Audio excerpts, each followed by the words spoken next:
ناظرین السلام علیکم ورحمۃ وبرکاتہ۔ میں ہوں آپ کا میزبان انصار عزیز ندوی اور آپ میرے ساتھ فکر و خبر کا خصوصی پروگرام صدائے حرا دیکھ رہے ہیں۔ ناظرین الحمدللہ یہ صدائے حرا کی 38ویں قسط ہے۔ گزشتہ ہفتے آپ حضرات نے دیکھا اور سنا تھا کہ قریش خاندان کے پاس کیا کیا مناصب تھے اور پھر کون اس پر فائز تھے اور کیوں کر وہ گھمنڈ و غرور میں مبتلا تھے وغیرہ وغیرہ۔ تو ایسے حالات میں آپ صلی اللہ علیہ وسلم کا دین و اسلام پیش کرنا اور ان کے بتوں کو یکسر غلط ٹھہرا کر وحدانیت کو تسلیم کرنے اور ایک اللہ پر ایمان لانے کے لیے کہنا بہت ہی گراں گزرا۔ جو لوگ بت پرستی میں ڈوب چکے ہیں اور ایک مدت سے بت پرستی کر رہے ہیں اور کعبے میں 360 بت رکھے ہوں اور حبل کو خدائے اعظم کا درجہ دے کر اسی کو ہر خیر و شر کا مالک سمجھ بیٹھے تھے، پانی برسانے والا، اولادیں دینے والا، معرکوں میں فتح دلانے کے لیے انہی بتوں کی جانب جو لوگ رجوع کرتے، کعبے سے بتوں کو ہٹایا جانا اور ایک اللہ کی وحدانیت کا نعرہ لگانے کا مطلب حسب نسب کے گھمنڈ کی طلسم کو عظمت و اقتدار اور عالمگیر اثر کا خاتمہ تھا۔ اور یہ بات قریش سمجھ گئے تھے کہ ایک اللہ کی وحدانیت کو اگر وحدانیت کا اقرار کیا تو پھر یہ وقار، یہ عزت و جاہ، یہ منصب سب دھڑام سے زمین پر آ کر رہیں گے۔ تو اسی لیے جو جتنا پاورفل تھا، رعب و دبدبے میں، منصب و عہدے میں، عزت و وقار میں، اتنی ہی شدت سے مخالفت بھی کی۔ قریش کا رئیس اعظم حرب بن امیہ تھا۔ حرب کے مرنے کے بعد یہ ذمہ داری ابو سفیان کی ذمہ آنی تھی، مگر لیاقت نہ ہونے کی وجہ سے عہدہ اور منصب ولید بن مغیرہ کے پاس چلی گئی، اور ابو جہل اس کا بھتیجا تھا اور وہ بھی قریش میں ایک امتیاز رکھنے والا۔ ابو سفیان کو منصب ملے نہ ملے مگر وہ بنو امیہ کے سردار رہے۔ ہاشم کے خاندان کی بات کریں تو ابو لہب سب سے زیادہ عمر والے اور آپ صلی اللہ علیہ وسلم کے حقیقی چچا، قبیلہ سہم میں بااثر شخصیت عاص بن وائل، نہایت دولت مند، کثیر الاولاد، ان کے علاوہ اسود بن مطلب، اسود بن عبد یغوث، نظر بن الحارث، امیہ بن خلف، عقبہ بن ابی معیط، یہ لوگ ایسے بااثر لوگ تھے اور اسی طرح مسلمانوں کو ستاتے رہے اور ایمان و اسلام کی پرزور مخالفت کرتے رہے۔ دوسری بات یہ بھی تھی کہ عرب میں وحدہ و منصب و ریاست کا حصول اسی شخص کو ملتا جو کثیر الاولاد ہو اور مالدار اور امیر ترین انسان ہو۔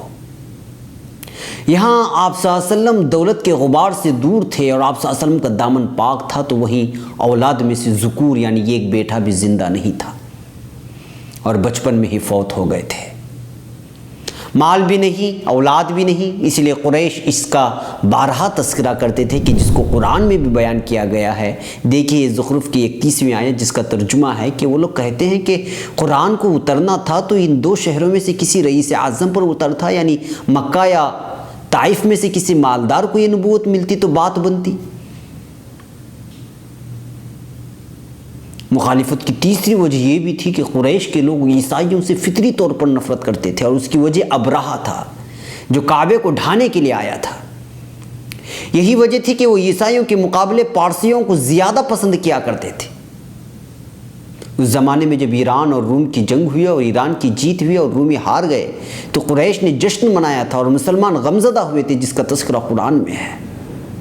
سورہ روم کی 2 سے 5 تک کی آیتیں پڑھے، اسی خوشی و غم کا اظہار کیا گیا کہ قریب کے ملک میں رومی مغلوب ہو گئے، لیکن یہ لوگ مغلوب ہونے کے بعد چند سال میں پھر غالب آ جائیں گے۔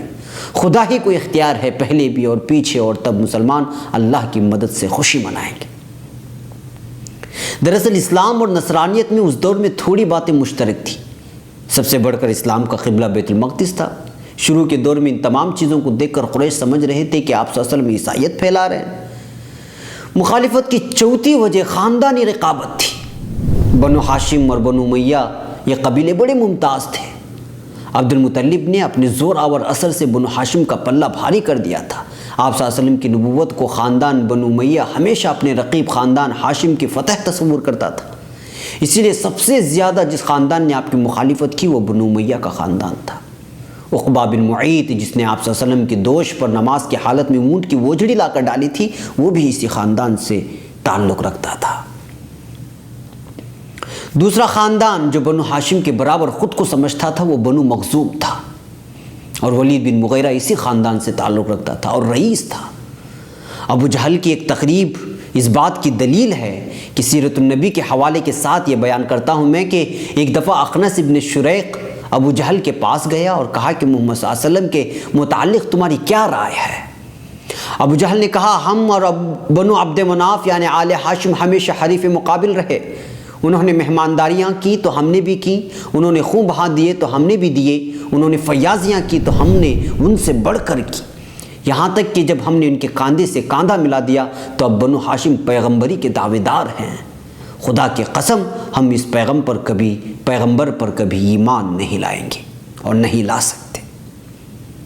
ناظرین، وقت طویل ہوتا جا رہا ہے، اس ہفتے یہیں اجازت دے، اگلے ہفتے اسی بات کو آگے بڑھانے کی کوشش کرتے ہیں۔ السلام علیکم ورحمۃ اللہ وبرکاتہ۔